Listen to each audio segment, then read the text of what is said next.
Hi Kathy, it's James from the RebelBaseBuild. James, hi. Hey, listen, I need your help. You are the master at making dioramas. Yeah, I've created the Scorponek from the book of Boba Fett. A Scorponek. Sounds fun, but they're massive. It's huge. It's scaled for Black Series. 12th scale? I mean, I've got a 12th scale Mando here, but I mean, wow, if he's this big, how big's your droid? It's going to take a big diorama to really set this off. Can you help me? Oh, perfect. Okay, cool. Can't wait to see what you do with this. So excited. Like all good stories, this one starts in a service station car park. Pause for obligatory cool YouTuber pose. It's here. The mysterious package I picked up. It wasn't very mysterious, was it? I mean, you could see what it was. But I picked this up in a service station in the middle of England.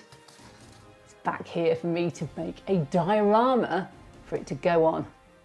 It's really, really impressive. So James has done all the hard work. And if you want to know how he made it, you can go to RebelBaseBuild. He 3D printed this from a design he created, and it's inspired by the Scorponek droid from Boba Fett. So I'm going to go and look at some pictures and see just what I'm going to do with it.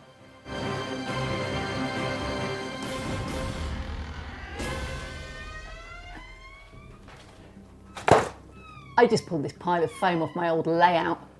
I now need to make it into a street in Tatooine. The whole street is made from foam, sand and glue, and very little else.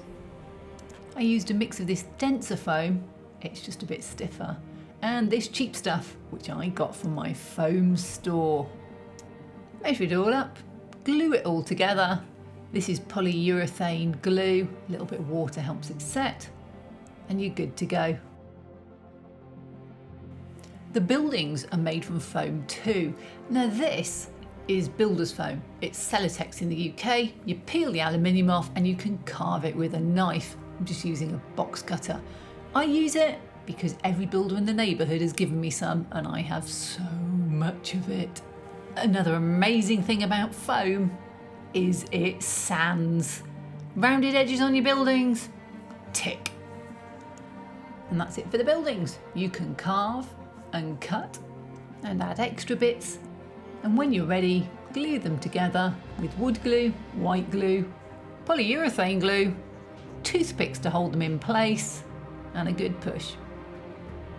The not so secret ingredients that makes all this look like Tatooine is quite simply glue and sand. Not just any old glue. This is washable PVA, 5 litres, the cheapest you can find. And sand, well, it's paving sand I got from a garden centre. And then just plaster it everywhere. Underneath, on top, on the buildings. It's gloriously messy. Put your buildings on something like these spray caps to stop it sticking to the base, and do put something underneath, whether it's card or plastic sacks. You'll probably need a second thicker coat just to get the texture you're after. Leave it to drip, but you can go around and tidy it up as it starts to set. The washable PVA doesn't skin, so it does make it quite easy to manipulate for ages after you put it on. Measure once, cut, cut, cut, cut. Measure twice, cut once. So this is a building. Great building, isn't it? This is the door that I did to go there. Well, the door's a little small anyway, so I'm going to print it a couple of centimetres bigger. But this is Mando. Door, Mando. He's not going to get through it, is he? Mando building. Double oops. He's taller than the building. So, what do? Well, quite easily, I'm just going to add a bit more foam and a bit more sand at the bottom. Trouble with YouTube is, there's a honking great gap there. It's easy for me to say easily, but actually I had to fill it and put 2 or 3 layers of sand over to hide the transition. So good news, Mando can get through a door now. The buildings were quickly glued in place with polyurethane glue before a sand and glue mix was deployed to fill the gap at the bottom. It was a bit runny. I had to come back several times and push it back in place. James had warned me that his Scorponek droid was quite big, quite heavy, and quite prone to having its legs just slide out from under it. So I made him a couple of, well, 4 little holes in the base so he can sit in nice and firmly. Doesn't he look mean? But no time to gloat, time to get on with it. I wish I'd painted my blue foam with an acrylic paint first because it showed through in a couple of places, so I painted the buildings. It's just acrylic paint, artist acrylic paint, mostly natural buff titanium colour with a little bit of raw umber thrown in, I think. I've had the pot for years now. It's watered down and I just get it out whenever I need a sludgy tan colour. The actual buildings have kind of a whitish bloom, so I put this, it's natural acrylic paint, really watered down. Don't worry, it looks scary now, but it practically disappears in a couple of minutes. I promise. In fact, it disappeared so much, I did a second coat. More sand. There was a smidgen of beige tile grout in there, and you can see that dusting as I do this. But this is being used for the ground. I need it to be a trampled mess. People have walked up and down this street. And the best way to do that is to lay it dry, pound your Mando into it, and then glue it. So I'm using my standard gluing method I use on everything. First up, I put on some isopropyl alcohol, and that's this dripper bottle here. It just drips it on. You can spray it as well, and I did that too. This is a isopropyl alcohol, about 1/3, 99%, 2/3 water, and what it does is it loosens the surface tension so the glue will go in. Otherwise, your glue could just puddle on the surface. And then for the glue, I'm using about 1/3 washable PVA, the stuff I've been plastering everywhere, 2/3 water, dripped on again, and I literally soaked it so it dripped off.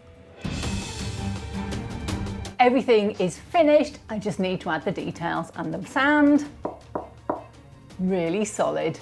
A few well-chosen accessories say this is Tatooine. So I 3D printed some items. Some James designed, some I designed, some I did in filament, some I did in resin, just a huge mix depending how big they were and how robust I needed them to be.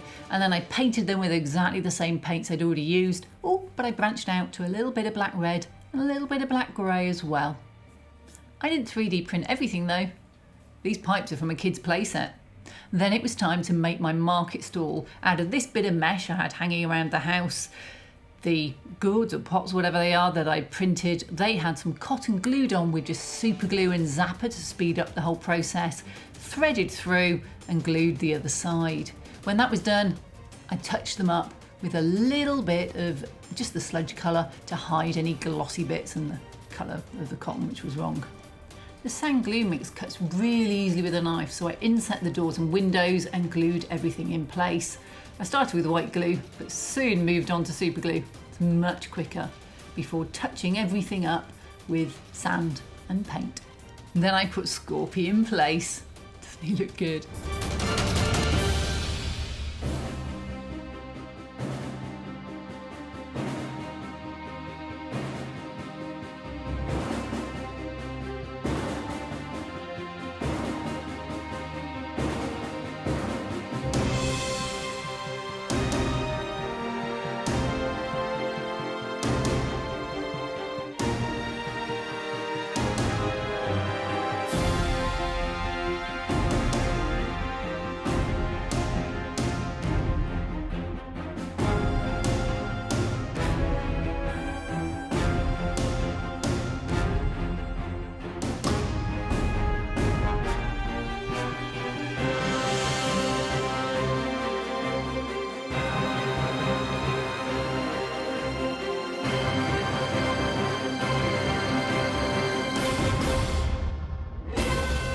I hope you enjoyed this. Don't forget to check out the RebelBaseBuild video on how he made the Scorponek. And if you want to support me to do more videos like this, it's always appreciated if you subscribe, hit the like button, or if you want to go the extra mile, there's always Patreon or YouTube channel membership. Otherwise, see you next time.